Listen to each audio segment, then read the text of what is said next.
रियाज एक गरीब लेकिन मेहनती लड़का था जो रोज़ाना पुरानी चीज़ें इकट्ठा कर उन्हें बेचता ताकि अपने बीमार पिता और छोटे भाई बहनों का पेट पाल सके।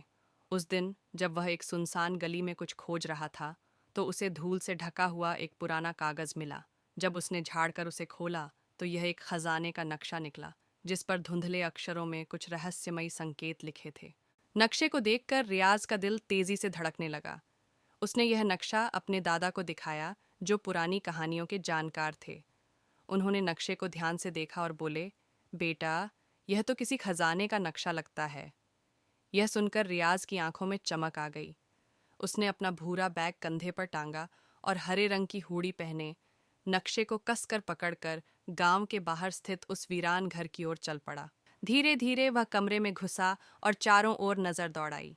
तभी उसकी नज़र एक पुराने लकड़ी के संदूक पर पड़ी जो धूल से भरा था।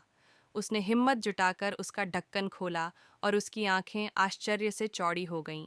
संदूक सोने के सिक्कों और कीमती रत्नों से भरा था। खजाने से झलकती सुनहरी रोशनी उसके चेहरे को चमका रही थी और उसके मन में हजारों सपने उमड़ रहे थे। पड़ताल के बाद पता चला कि यह खजाना एक पुराने व्यापारी का था जो सालों पहले यहाँ दबा दिया गया था। गांव वालों ने उसकी ईमानदारी की सराहना की और निर्णय लिया कि इस खजाने का एक हिस्सा रियाज को दिया जाए ताकि वह अच्छी शिक्षा प्राप्त कर सके। आज वह सिर्फ एक गरीब लड़का नहीं था, बल्कि ईमानदारी और बहादुरी की मिसाल बन चुका था, जिसने न केवल अपनी बल्कि पूरे गांव की तकदीर बदल दी थी।